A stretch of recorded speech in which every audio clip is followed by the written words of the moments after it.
Praise God, जय मसीह की कलीसिया। आज का ये जो भक्तिपूर्ण संदेश है, इसका शीर्षक है सुसमाचार प्रचार, एक महत्वपूर्ण कार्य। मरकुस का सुसमाचार अध्याय 16 वचन 15। प्रभु यीशु मसीह ने अपने शिष्यों से कहा, तुम सारे जगत में जाकर सारी सृष्टि के लोगों को सुसमाचार प्रचार करो। ये जो परमेश्वर का महान आदेश है, इसका कार्य इतना महत्वपूर्ण, अति आवश्यक और उत्कृष्ट है कि इसमें हमें आलस नहीं दिखाना चाहिए, क्योंकि परमेश्वर हमारे सर्वोत्तम है और वो हमसे सर्वोत्तम होने की मांग करते हैं। ऐसे में वो हमारी सुस्ती, हमारी देरी, लापरवाही या निरुत्साह इनको बर्दाश्त नहीं कर सकते। एक विश्वासी जब विश्वास में आता है तो वो इस महान आदेश को अपने जीवन का उद्देश्य बनाता है।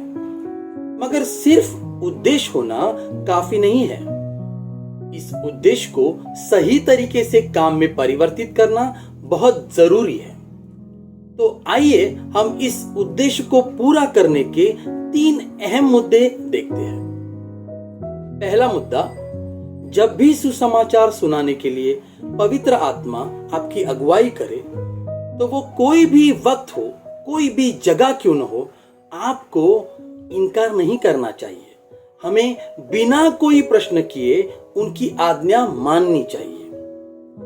मत्ती का सुसमाचार में 28 अध्याय में प्रभु यीशु मसीह इस महान आदेश को जब कहते हैं, तो 20वें मतलब आखिर में हमें कहते हैं कि उन्हें सब बातें जो मैंने तुम्हें आज्ञा दी है मानना सिखाओ।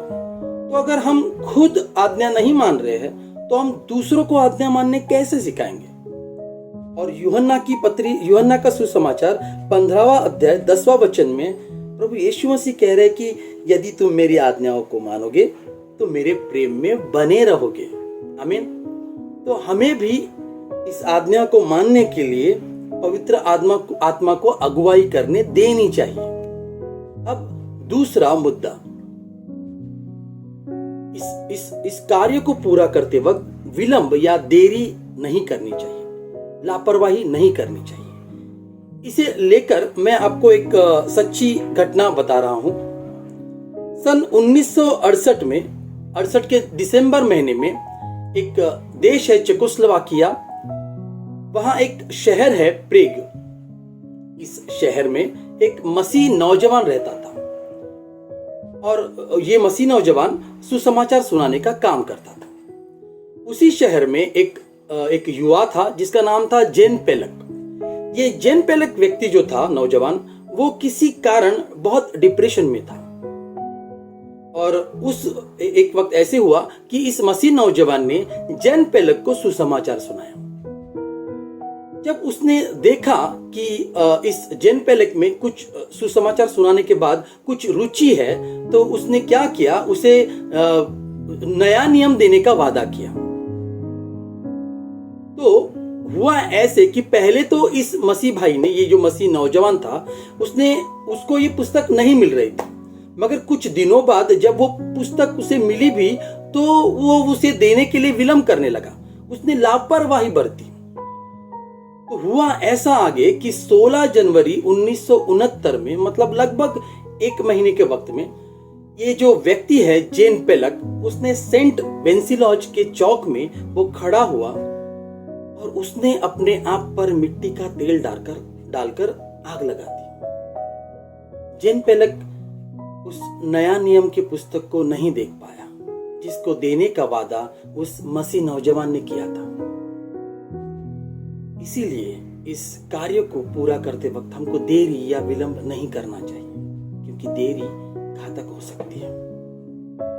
अब तीसरा मुद्दा, पहला थिस्सलुनीकी पत्री 2 अध्याय 2 वचन। यहाँ पौलुस थिस्सलुनी के लोगों को कहते हैं, वरन तुम आप ही जानते हो कि पहले फिलिप्पी में दुख उठाने और उपद्रव सहने पर भी हमारे परमेश्वर ने हमें ऐसा साहस दिया कि हम परमेश्वर का सुसमाचार भारी विरोध के होते हुए भी तुम्हें सुनाए।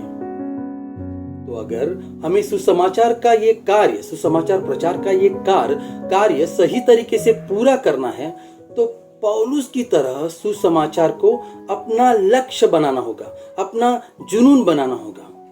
फिर चाहे दुख उठाना पड़े, उपद्रव सहना पड़े या भारी विरोध हो, हमें परमेश्वर का ये सुसमाचार प्रचार परमेश्वर की सहायता से पूरा करना है और करते ही रहना है। आमीन। आइए प्रार्थना करते हैं। धन्यवाद परमेश्वर सुबह के इस भक्तिपूर्ण संदेश के लिए।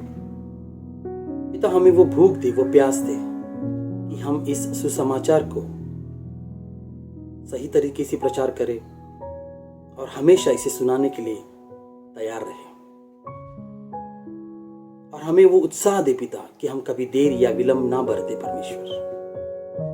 और हमें तेरा वो साहस दे परमेश्वर कि चाहे कितना भी सताव क्यों ना हो, हम इस सुसमाचार प्रचार के कार्य को पूरा करते रहें। धन्यवाद करते हैं और प्रभु यीशु मसीह के पवित्र नाम से प्रार्थना करते हैं। आमीन। Thank you.